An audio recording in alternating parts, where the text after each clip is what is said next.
Jessica Russo with Workplace Education Manitoba, and I'm your host and support today for the webinar titled Effective Communication Part 2. Before I introduce our amazing instructor today, I would like to review some features that you'll be using during your webinar and some troubleshooting as well. On the top of your screen, you'll see three icons: a smile emoji, a question mark in a blue box, and a telephone. The emoji will open up a variety of expressions such as thumbs up or thumbs down, sad face, and many of them. And your instructor may ask you from time to time for feedback or answers to questions, for example. The question mark in the blue box will allow you to ask questions that the instructor will answer at the end of the webinar, plus some private comments and statements, and the question mark box is where you're going to answer. If you need to switch to the telephone icon is there for you. Lastly, there's an option for you to chat as well, and the instructor may ask you to use that option for group comments and interaction.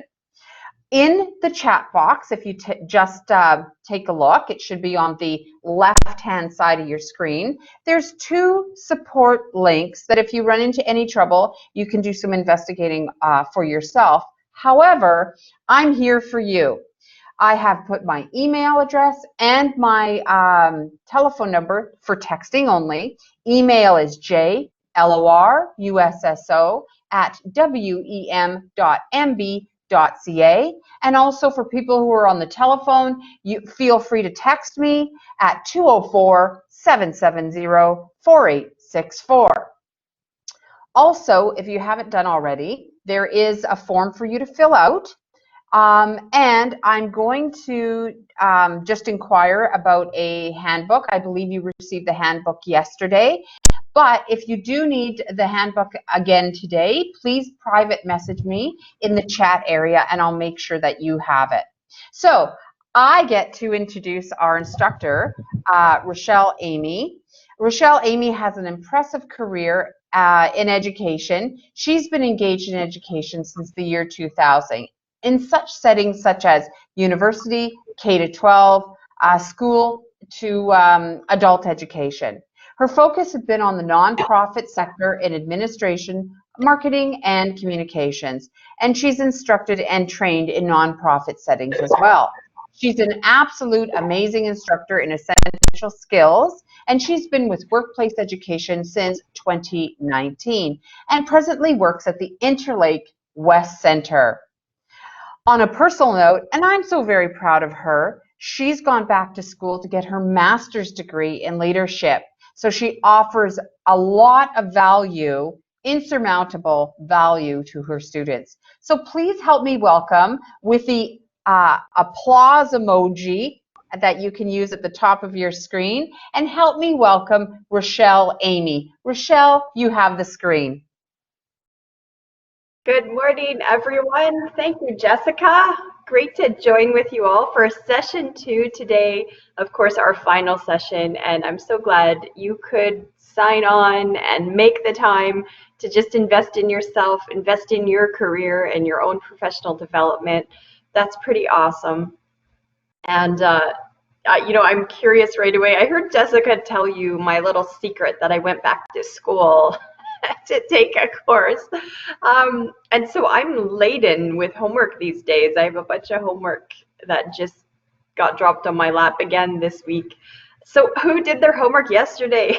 Give me a thumbs up emoji if you spent a little bit of time with that workbook and went through and did a little bit of that self-assessment and reflection questions. There's a lot in there to unpack on just what does it look like for me? What does it look like in the workplace that I'm in? And so I really, really hope that you'll take some time to reflect. And this counts as work time. I mean, don't listen to me. Obviously, your own supervisors have to approve that too. But I guess I just throw that out there in your own PD, that working through an effective communication workbook and doing that reflection and doing that work on it to come up with the tools and resources you need to succeed, that doesn't just benefit you, it also benefits your company. So often I think we underestimate doing things like this that develop us as individuals and aren't only about the task at hand. Maybe you work in a steel production place, and so most of your learning is about steel manufacturing.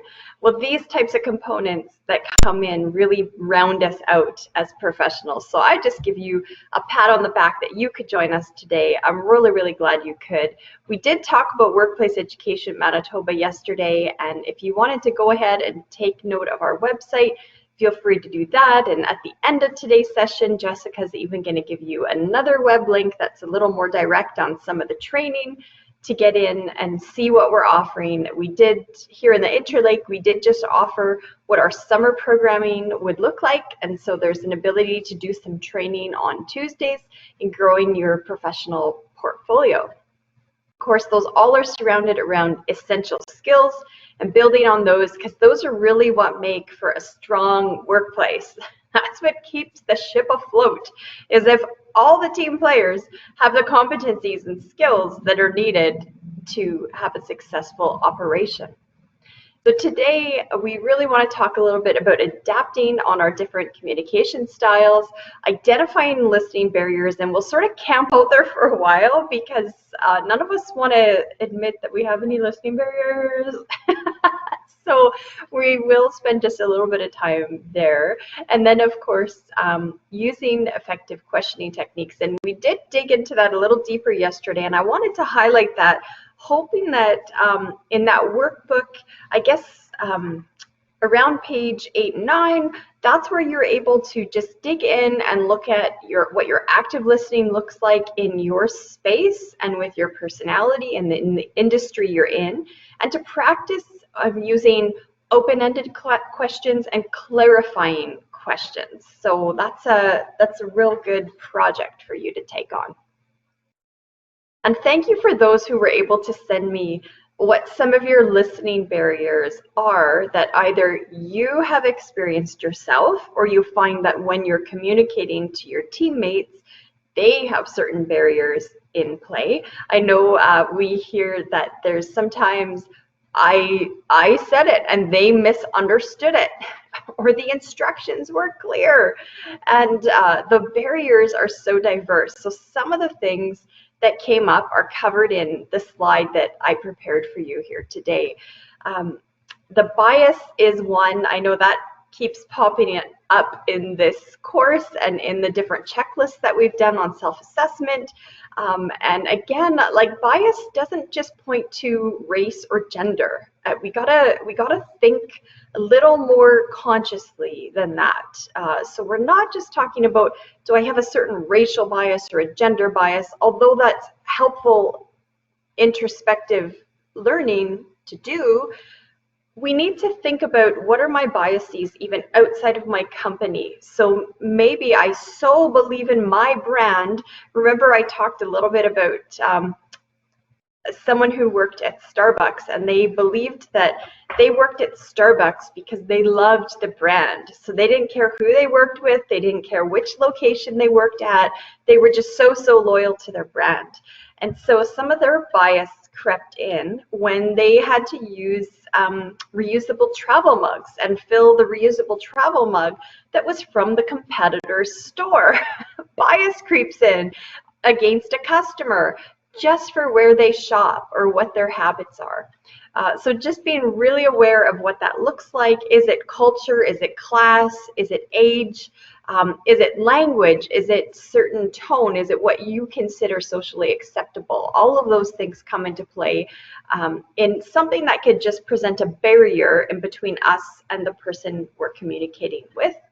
A disinterest either on your part or the hearer's part, distraction is huge, and how people speak. Anybody here ever watch Seinfeld? Like, give me an emoji if you know what I mean when I say Seinfeld.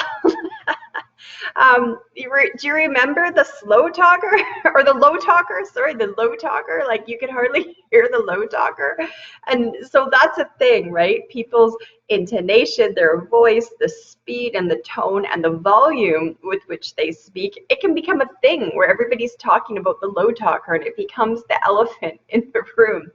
So recognizing that these might be obstacles that you carry personally, or is it an obstacle that's carried within your organization? So maybe when people from this particular walk of life come in, they get this set of rules, and then when these other people who are maybe our VIP customers, they get this other set of rules. So recognizing what those barriers look like and the frustration that it can cause among the team. Not everyone's as adaptable as you. I know you're all adaptable because you signed up to take an effective communication workshop. So you obviously get it. You have some skills, you have some interest. And in going to that deeper level for yourself is really a gateway that you can help colleagues, because there's some people who won't do this work. They just won't.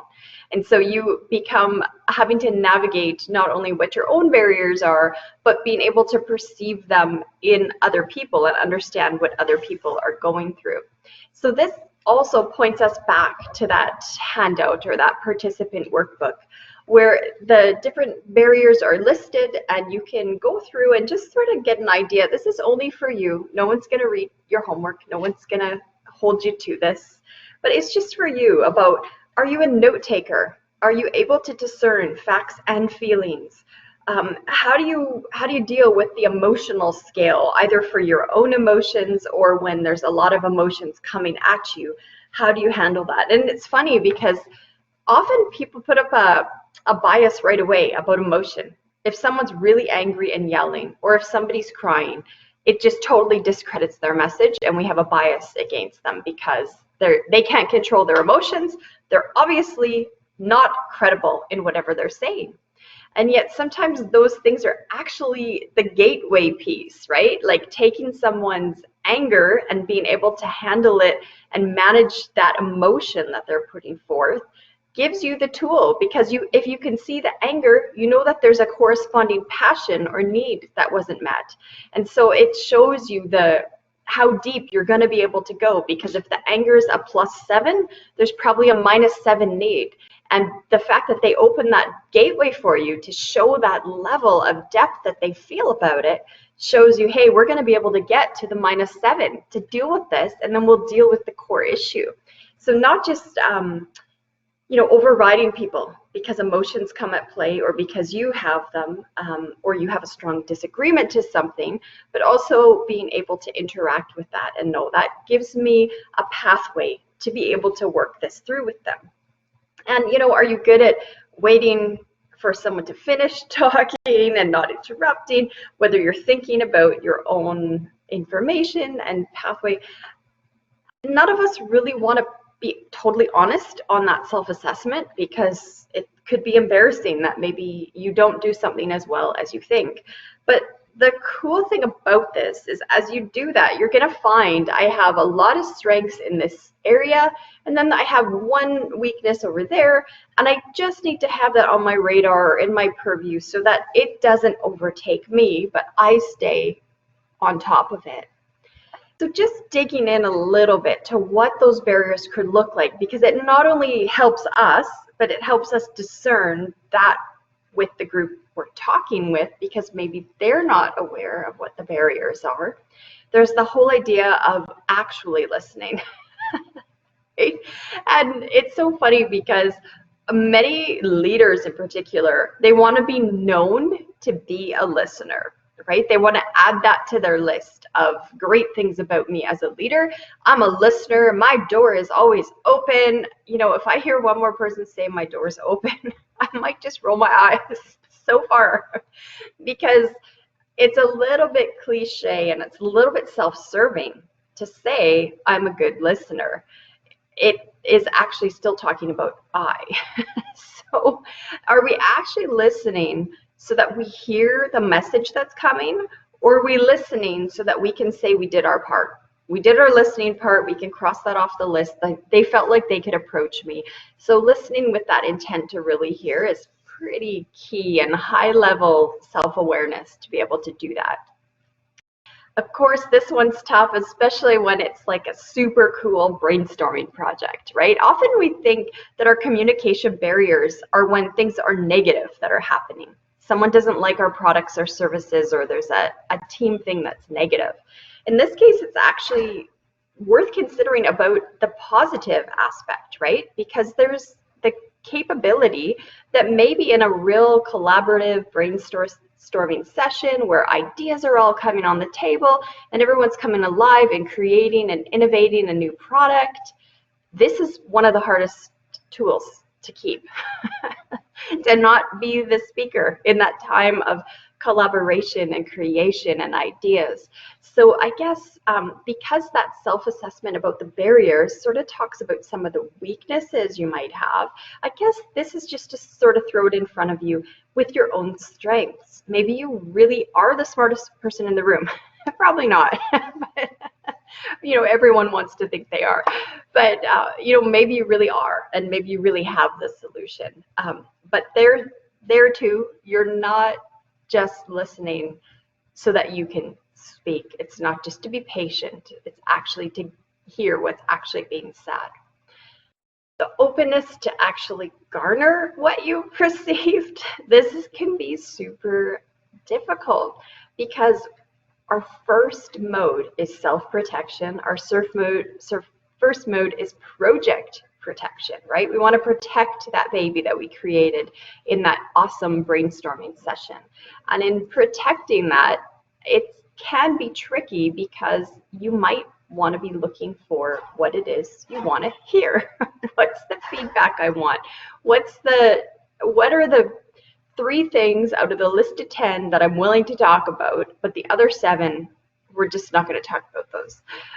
So being open to hear what is actually being said, even if it's not sort of on your list of what you were hoping you would hear. And when we talked last time about how communication's that 2-way partnership, right? There's a giving of information, and then there's something the receiver has to do too. And so whichever side of the table you're on, this piece about checking for understanding, you have 100% of the responsibility. Whether you initiated and are giving out that communication or whether you're receiving it, you bear 100% of the responsibility. And that responsibility is to check for understanding. Now we're going to touch on fear later on, which is usually the biggest barrier here. Fear and pride that we just don't want to admit that we don't understand. But the amazing thing is, when we are able to increase our listening effectiveness by being able to offer back what I think I hear you saying is, and we say it, there can be no conflict in the room, everything can be totally peaceful. We might just be talking about a project deadline. And I might say, what I heard you say is, making sure this is done by Friday morning is critical. Is that true? Well, it's so funny. Sometimes in the most simple correspondence like that, what ends up coming back is the speaker realizes, oh, I really emphasized the Friday deadline. I didn't really mean to emphasize that so much. So they might come back and say, you know, I was hoping for Friday, but really my #1 value is making sure that we keep this in budget. So if you need extra time to crunch the numbers to get it in budget, take your time, we'll talk Monday. So that checking for understanding, again, it's not just about conflict. It's about, did you hear what the true message and the biggest values were? And when you repeat back what it is you think you've understood, man, it opens up synergy. It opens up pathways for getting stuff done. It's phenomenal what can happen. And listening for the deeper meaning, this one is so easy to see with customers. It's a little trickier with internal coworkers and internal stakeholders. You know, with customers, you can often hear the deeper meaning. It's easy maybe to find out that they were just in a hurry and so they needed this, or they were just feeling stressed and so they needed that, or the quality of the product or whatever. So really at the end of the day, don't customers all want to be treated like they matter? That's a deeper meaning already. And so whether it's the product they're receiving, the treatment they're receiving, the service, that's what we want. We want to be seen. We're human beings. And just a little bunny trail for you. I just encourage you, show me an emoji if any of you live in a town that's big enough that you would have a drive-through. Like, do you have a Tim Hortons or a McDonald's or A&W or somewhere where you can go where there's drive-through service? I know a lot of us joining today are from tiny towns, but if you're from a big enough place where there's a drive-through or you ever go to a drive-through, so one of the encouragements I want to give you is a way to show that you see and you're listening for deeper meaning is actually at the drive-through. It's a transaction that involves very little communication, right? You're at the little speaker box, you say what your order is, they repeat it back to you. There's a good example of effective listening, right? They repeat it back to you. And then you're able to clarify, yes, that's what I wanted. And then you go to the drive-through. So it's interesting because we got the verbal correspondence at the speaker, and then we pull up to the window and we get all the non-verbal. And then we get to find out, hey, what mood are they in? Who's serving me? How busy is the restaurant? What's going on in there? And maybe I just go to too many drive-throughs, but it's on my mind because I often go to the drive-through to get a cup of tea. And it's a pretty fast transaction. If you just only order a cup of tea, it's basically like off you go. You know, they buzz you through, like it's crazy fast. And you know, I've stopped to look into the eyes of the person who's in the window, and you would be amazed how many times they thank me. They're shocked. They can't believe someone's looking at them, because people are usually looking at the debit machine, and they're usually just looking at the cup of coffee coming out the window or whatever. And when you look at the person and acknowledge them and thank them by looking them in the eye, it's so interesting because that communication that worked, right? I ordered a tea, I got a tea, so technically it worked. That communication went totally to a deeper level over something so meaningless as a cup of tea because the person felt heard and seen. So leaving a transaction like that, when we're hearing and understanding what the deeper meaning is, the person at the window, they're also a human and they want to be treated like a human, just like I want my hot cup of tea. We have that shared understanding and that shared value. So this part about deeper meaning, it's not always about being analytical and finding like the example of the Friday morning deadline versus the budget and which value is more important. That's a piece of digging into deeper meaning.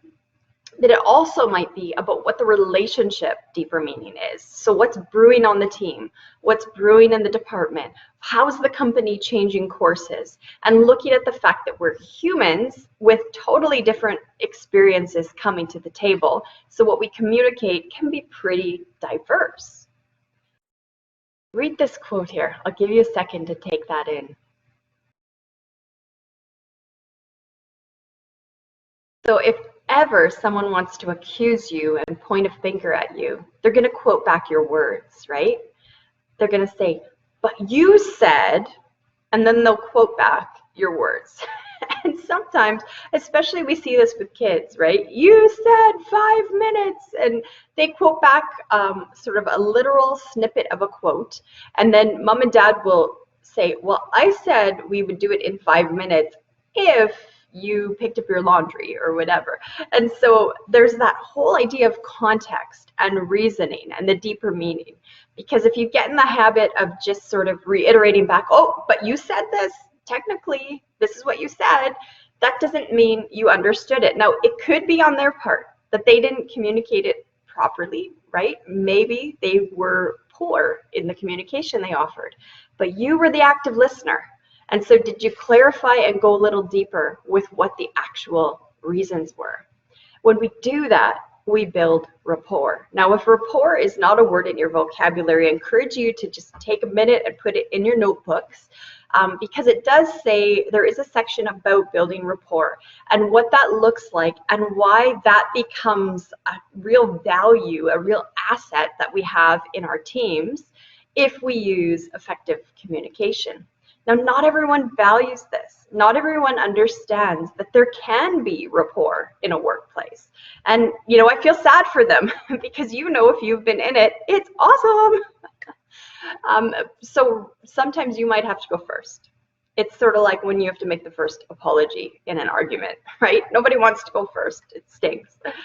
But the whole concept of building the rapport begins with the effective communication. And it usually means, hey, you jump off the diving board first, and then maybe some people will test out the waters after that.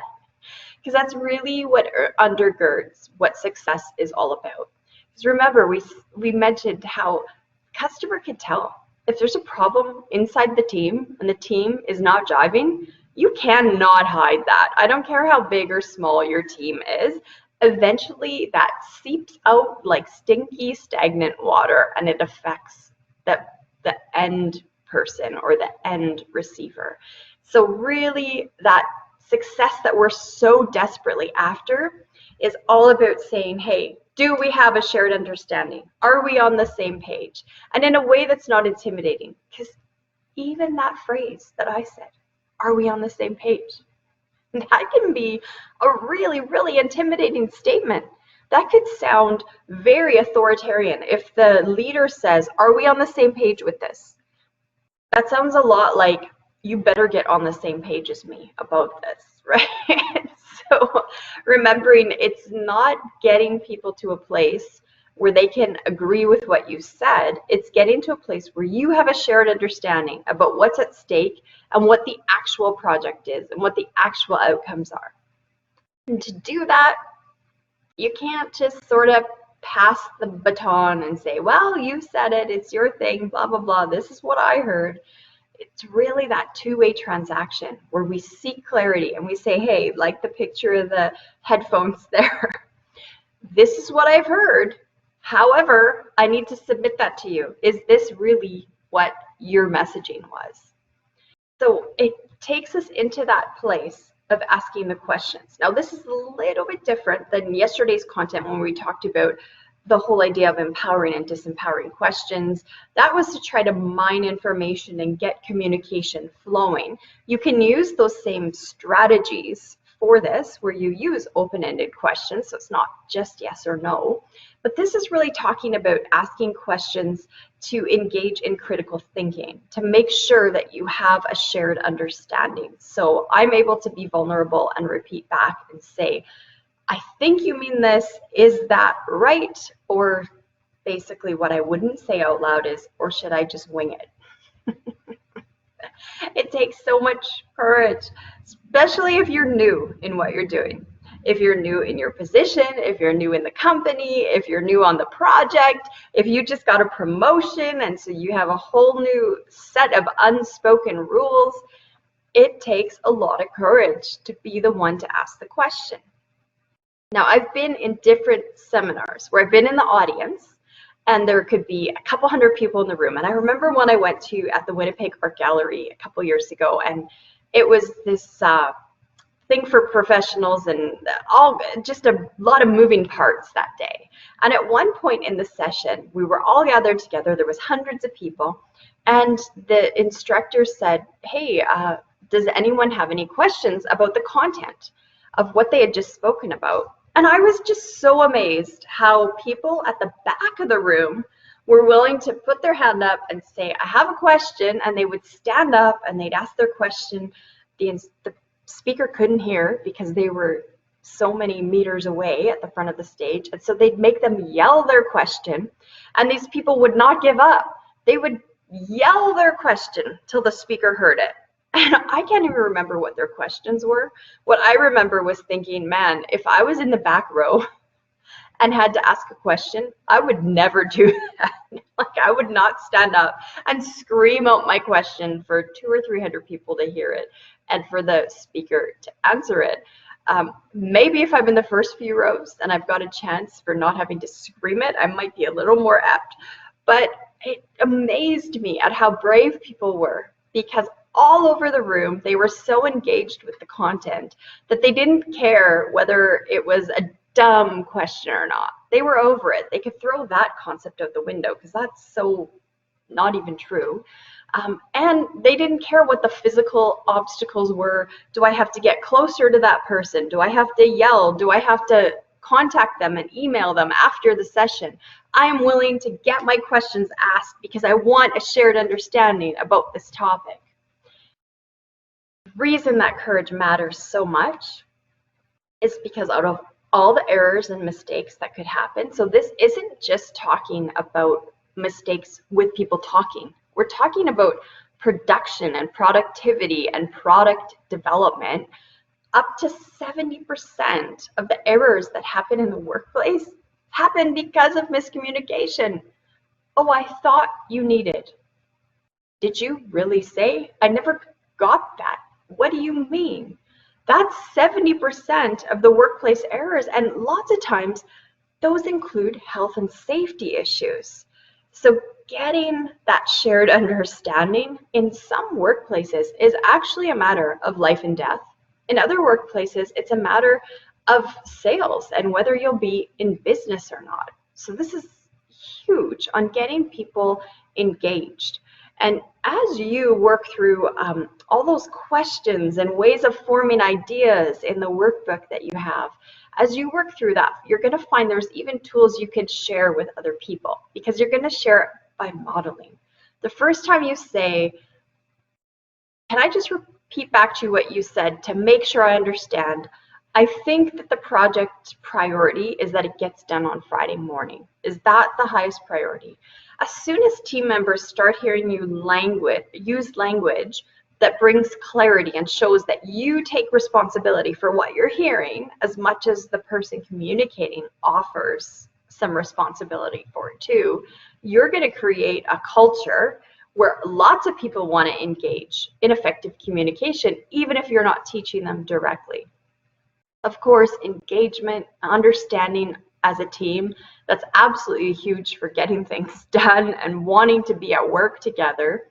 Respect in the workplace, and we have a whole other workshop all about creating respectful workplaces and what that looks like and how to create that culture. So yeah, I won't take that huge bunny trail today, but that is one of the benefits of it.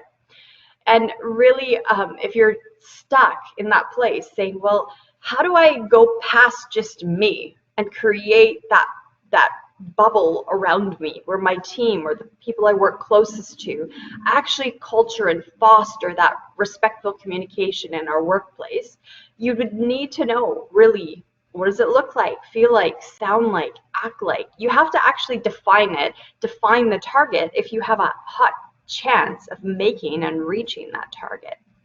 So some of your clues on that are here, that dealing with problems and concerns are that they get dealt with in a positive manner, but it's also that they get dealt with.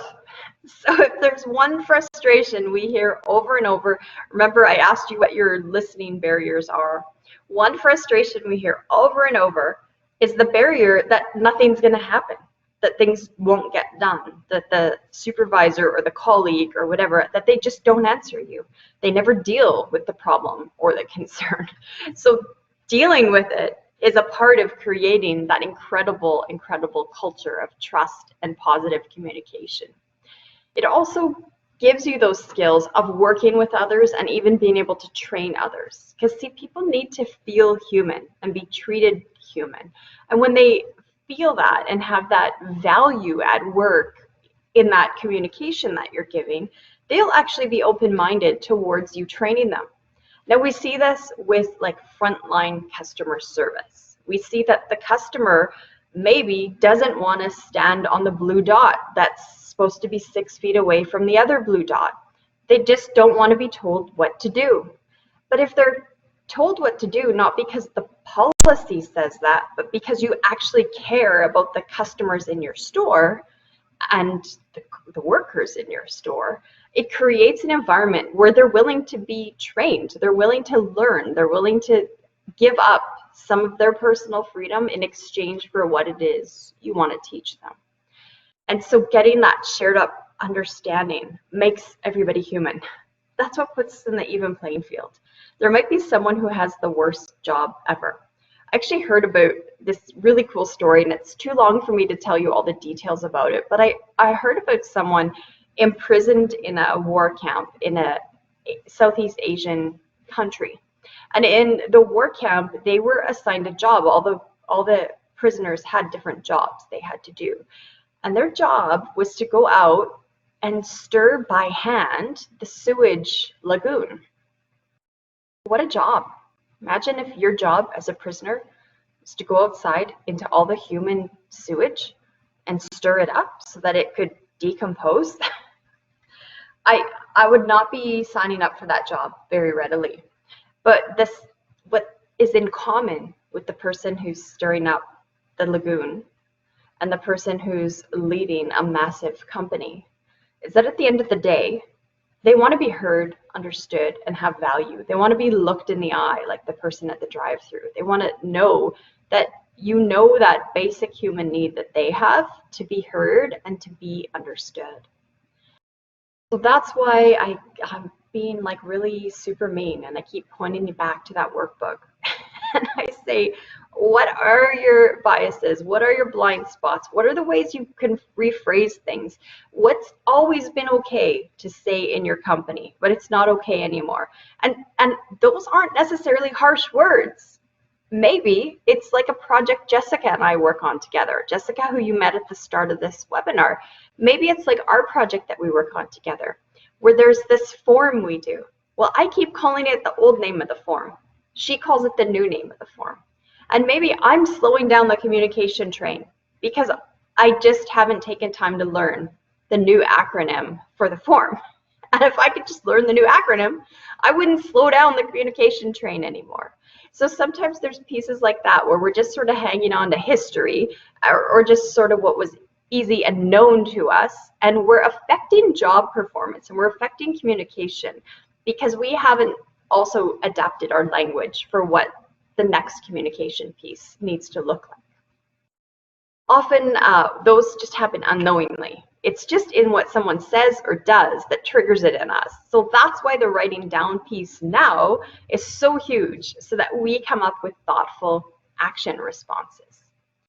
So the other self-assessment tool that's in that workbook is about identifying blind spots.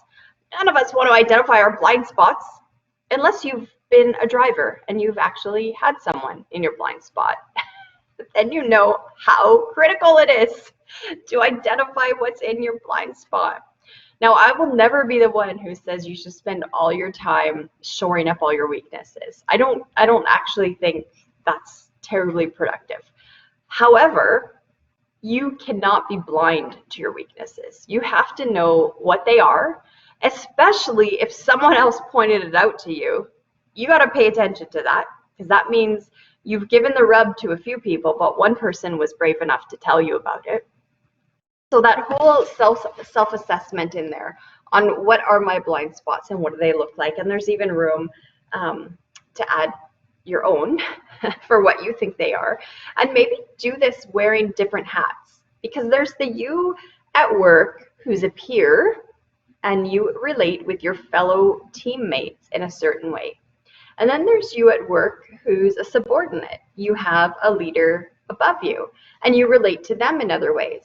And maybe you're really intimidated by your leader. So when you get together for meetings with them, you're a super active listener. You do all the listening and you let them do all the talking because you're intimidated by them. Well, maybe you're not that same person as a peer. Maybe as a peer, you hold the talking conch all the time and you're not silent and not a listener. So as you do that blind spot assessment, you're doing it in wearing the lens of all those different roles you have, even who you are at home. This can help us in our homes too, not just only our workplaces. So finding what those blind spots are and then being able to create improved clarity. There's some examples in there about how to discern the structure and the logic used in the whole verbal process, and about visuals and opportunities for clarity. So I want to pop you through a couple of those here, and there are some in your notes that you can take with you too. But first, there's the piece, is there a part of making the message more clear or the message more meaningful? Are there certain verbal words and descriptions that I could use to make this more clear? Was there any opportunity for questions? none of us love to get railroaded as the customer, right? We're trying to ask a question, and it's like, I just want to ask the question. And the person's so convinced that they know what we want to ask that they're just peppering us with information. And so we finally give up and let them do their thing. And then at the end, we're like, I just actually wanted to know where the cheese was. Like, I don't know. But none of us love the feeling when there's no opportunity provided for questions that seek clarity. And then structure and logic. Now, if you've taken our email etiquette workshop, you know that we talk a lot about structure and logic in helping creating pathways for people to follow along with a really complex project that we're working on. And so this is a piece verbally and non-verbally too, where structure and logic, was that used and was it appropriate to your particular workplace? Sometimes having a visual really makes a difference, especially in training. It's phenomenal how well visuals work in training new staff and orienting them to your company. Even if you work for a massive company, on where to park. You know, I heard a story the other day about a new employee, a total rookie who worked for a huge company. And they were told, when you come, you're allowed to park in the blue lot, and you park anywhere in the blue lot, but just don't park in the red lot or the yellow lot or whatever. So they went to the blue lot, and it was packed. There's hundreds and hundreds of vehicles reporting for work at the same time that day. So they're driving all around the blue lot. They finally find a spot, they go in, and they happen to mention to their brand new supervisor, it was hard to find a spot. I think I got the last spot in the blue lot. They're like, you were in the blue lot? Yeah, I was. And then they said, well, where exactly did you park? They said, actually, I lucked out and I got the spot right by the walkway. And the supervisor laughed, and they're like, oh yeah, we don't have any signs up in the blue lot just yet. That spot's actually for the executive director in charge of this whole building. So could you go move your car? Because you can be anywhere in the blue lot except the one great spot that was not marked in any way. So sometimes just having the visual, do this, put this square thing in this square hole 3 times a day, really helps if we have a picture. And man, if you've ever been in an accident, you know that MPI relies heavily on diagrams and visuals. And that ties in with the hands-on, right? It's one thing to be told how to do something, it's another thing to be shown how to do something. So just that visual that can take us maybe 15 minutes one time could save us from multiple 15 minutes of trying to re-explain it with our words. And then there's some onus on us too to recognize in any interaction we have, do we have a common base where we're coming from? Are we even coming at this topic from the same starting point? And sometimes someone's on lap 3 and you've just come to the race and you're about to do your first lap. So recognizing what's our common base of understanding before we even try to tackle this. Now, we did chat about this book a little bit yesterday, and I just want to point you back to it. It's not the best book ever written on the planet. It's just so great for this topic. And I love this slide because I broke down for you how Susan Scott, as her CEOs that she trains, tackle really huge issues. So this would be one that's not in your notes, but maybe you want to jot these down. Because if you would be able to write these down on a scrap piece of paper before you tackle a big communication issue with someone, you'll find you'll get there a lot faster without a lot of the messy and unnecessary chatter that has to happen, and you can go right to the topic. So naming what the issue at hand is, maybe it's about training someone, maybe it's about resolving a conflict, maybe it's about doing something new and innovating, but naming what the issue is that you're about to talk about. Giving a specific example that shows exactly what it is about that we want to change. So maybe we always made brown soda, but now we want to make a clear soda. And the reason why we want to do that is talking about the emotions at stake and the odds at stake, right? Is this about, I feel passionate about this because this is a dream of mine to create that clear soda? Or is it also clarity about the stake of if we don't create this, we're dead. Our company's only going to survive if we adapt and do this. And man, emojis to all of the business owners who adapted in 2020, because what adaptations we saw, and people adapting the type of service they can do and how they could do curbside and how they could innovate and create new products. I heard about a restaurant near me recently. I couldn't believe it. They're known for their ribs. People go there for ribs. But because of the different closures and barriers they had, they said, you know, part of the secret to our ribs isn't just that we make great ribs, it's that we also know how to prepare great ribs. So they started selling ribs that they had seasoned, marinated, and prepared that you could buy raw and go home and grill them. They were barbecue ready. And I was just like, man, these are the types of innovations that happen when you can have good conversations with your employees. So clarifying what's at stake. Hey, if no one's coming in for ribs anymore, we're going to be out of business and we won't have jobs. So instead, I think I want to contribute, number 5, a solution. I think I want to sell seasoned, marinated ribs that people can take home and barbecue. And why it is, and so on, and then inviting them to dialogue and respond and to work through that with you. So I hope those 7 components of a healthy statement help you, because notice how it pushes emotion down.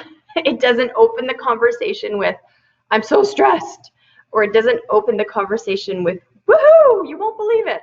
So I just love that. Bringing people into that place of clarity is so huge. I love this quote by George Bernard Shaw, that the biggest problem in communication is just the illusion that it's happened. People have a conversation or exchange emails and boom, they think they've communicated. So recognizing your role as a receiver to ask questions and to keep it clear. Now we have a little bit of content left to do, but we're going to invite Jessica to pop on with us again, because before we cover the last section that we're going to go through, we do our follow-up survey. So we have this thing called a JOT form. It's a silly name, but I want to point it out to you over in the attendee chat, and Jessica is going to walk you through doing the JOT form. You could go ahead and click on it right now, and it will open up in another tab for you to do. But don't close out of our meeting. We're not done our content yet. I've got one more point I want to share with you. Excellent. Thank you so much, Rochelle. I appreciate you all for joining us today, and I'd like to reference you to the JOT form that I had put on the chat area earlier. I know that someone has already done it. We just need a couple more people to complete that JOT form. So if you can take a moment to download it onto your computer and complete it, that would be wonderful, and we will resume shortly. Thank you.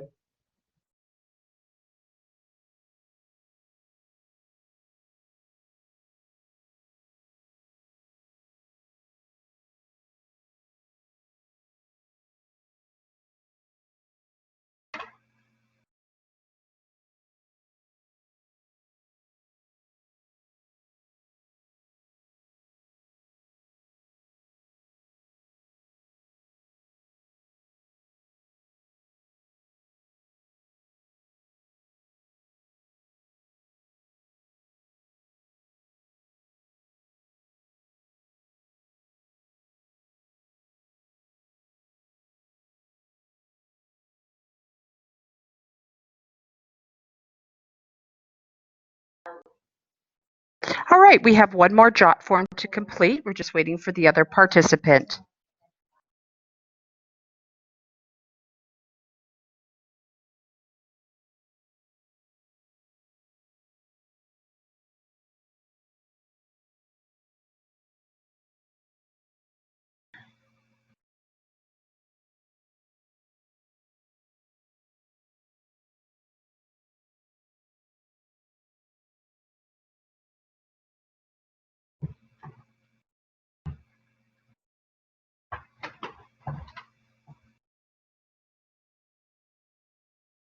Okay, thank you so much. Rochelle, you can go right ahead.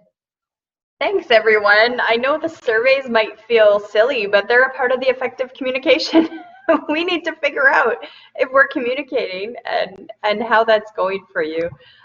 So I know it's a little bit of a thing to have to do that for us, but it's sort of tied in with how our whole program works and gets funded and how we reassess and write curriculum. And so we really value your time and all of your insight that you can offer to us.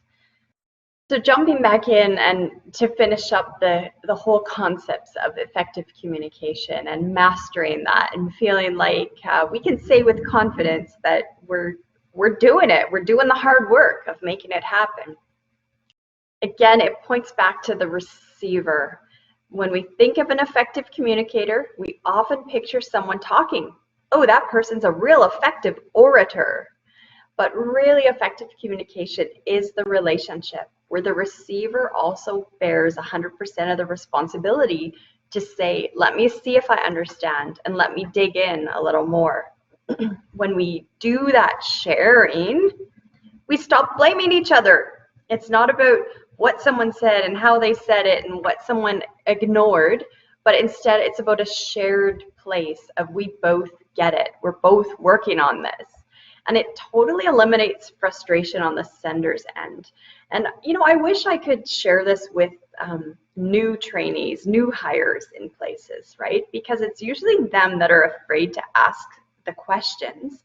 And then it gets so frustrating. It's like, if you just would have asked me, I could have shown you how to do that. That crisis wouldn't have happened, and so on and so forth. I think of an old friend like years and years ago, and he might be mortified if he knew I was sharing this with you, but I'll leave him nameless. He was a brand new server. He had never been a server before. And they trained him on how to be a server, and he was a good one. He has such a good personality for it. But then someone asked him something outside of the box. They just said, do you think I could have some cheddar cheese to go along with this? I don't even know what the entree was. I'll have to ask him one day. But he's like, oh, yeah, for sure. So he walked back to the kitchen and he grabbed some cheese and he had it on his hand. And he walked out to the table and was like, well, here's your cheese. Could you imagine being in a restaurant where the server brings you a piece of cheese on their hand? Well, you didn't ask the questions about being a brand new server and going to the back and being like, how do I serve cheese and how do I add that onto the bill? How do we do that? So just asking those questions can save not only humor, but crisis also. When we don't do that, of course, we end up in assumptions. Of course, we end up in miscommunication, and we don't want to be there. And when we talked about being brave and asking questions from that place of courage, this is worth talking about. Fear is a thing. Fear is real in the workplace. And we just don't want to look dumb, right? So asking a question, sometimes we forget right away that the reason we're asking questions is to clarify the communication so that we know that we both are on the same page, hearing the same message, working towards the same values. We sort of throw that out the window the minute we fear that maybe we're going to just look stupid if we don't know the answer to something. Or even worse, we put this judgment on ourselves that you should already know something. And it's such a radical thought to realize, why should you know something you haven't learned yet? Why do you have that expectation on yourself that you should know it? You just haven't learned it yet. So that whole aspect of fear holding us back from asking questions, because we don't want to be perceived as dumb. We don't want to be perceived as maybe this was already covered yesterday and somewhere I missed it. That puts it all on the fear of ourselves. And in some cases, people who ask a lot of questions, there are people who are really good at asking a lot of questions. Sometimes they have the fear and say, I better not ask any questions or they're going to think I'm difficult. And so, is fear driving us in not asking questions? We want to stay away from that 70% error rate. And if it's our responsibility, don't let fear be the reason that we didn't ask the question and clarify. I really enjoy this quote. Now, I haven't done a study on who Jack Greenberg really was in his whole time that he was a leader at McDonald's, but I do love part of his ethos when he says that it's so important for a leader to listen and to assume the best motive in someone. And that ability to ask empowering questions and clarifying questions and get shared understanding, that cannot be underestimated how important it is to assume the best motive in others. Assume you're coming to the table to get this collaborated, to get this done, to make progress. That's so huge. So you see how he's really saying your ability to listen is shaped by whether you can ask empowering questions or not. So that brings us sort of back to looking in the mirror, not really navel gazing, but just examining where we're at with our own communication styles. And there's a place in your notebook where you can rate those styles on things I need to do less, things I'm doing all right, and things I could probably do more of. And some of those are like the tools on gaining shared understanding, and some of it's about self-management. And that's a good one to do, because I think what you'd find is you're not the same person you always were. So depending on your workplace, your place in life, the experiences you've gone through, the way I communicated at 19 years old is not the way I communicate now. And the way I communicate at home when I'm just with my family and I don't have to be on, I don't have to be leading or doing something, I'm just me, I have a much more relaxed communication style, and I'm actually really, really quiet at home, and I let everybody else do the talking. So rating your communication style based on the industry you're in, the role you're in, and being able to compare that back to other roles you do or places you were before is pretty fun, because I hope you'll see growth and development. And then if you were to do this 2 years from now, you'd find that your communication style does change as you change and the world around you changes. So journaling is huge. That's the way we actually know what our thoughts and intentions are. I love writing things by hand, because your hand cannot keep up to your brain. So you're thinking thoughts really fast, but the pen can only go so fast. So what ends up happening when you journal your thoughts, and the reason why your workbook's so loaded with these places of paragraph to journal and dialogue with this material, is because a very natural editing happens when you write by hand. And as you write out, you don't write the 10,000 words going through your mind. You instantly edit it down to what feels reasonable to write out. So journaling down your thoughts and what actions you plan to implement, knowing that to understand what's being said without just interpreting it through our lens and our experience that we went through and whether we had our coffee or not that day. That's like the struggle is real. And this is a takeaway thought for you, that Plato is accredited as saying that wise men speak because they've got something to say, but fools speak just to say something. Think on that and jot that one down. I think that's a great one in that whole exchanging of information when you're the listener and when you're the speaker, because knowing that you're not just speaking for the sake of speaking, but you're speaking for the sake of shared understanding is just absolutely huge. I'd love to know if one or two of you could be brave. Just give us one of the tools or things or ideas that resonated with you, that you might take away with you, something that was like your aha moment. Maybe it was the Plato quote. Maybe it was, I didn't know I had to be an active listener and that the responsibility was all on me. Could one of you or two of you be brave and just share with us something you'll take away, and it's also something you can jot down in your workbook?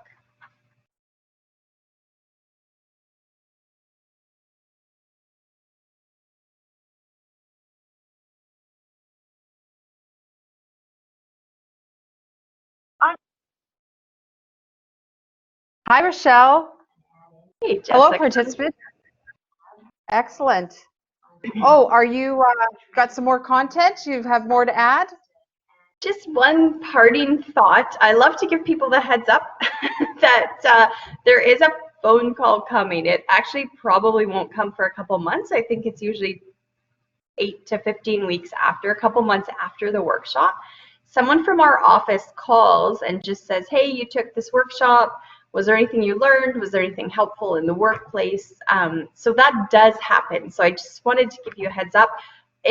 I've done the calls myself in the past, and it's usually less than a 2-minute conversation unless you really want to engage, which is awesome.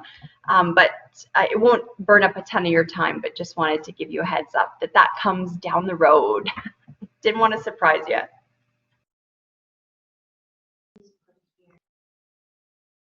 Excellent. Thank you, Rochelle. Thank you, participants. Again, if you missed it and you didn't finish the JOT form, please do so. And I'd like to thank all the participants for attending today. And of course, I'd like to thank you, Rochelle. You provide amazing information that adds value to all the webinars that you have. I'd also like to invite all the participants to go to www.weminterlake.ca to view the summer lineup on especially the Tuesday tidbits and any other webinars that are available through Interlake at Workplace Education Manitoba. I wish you a great day.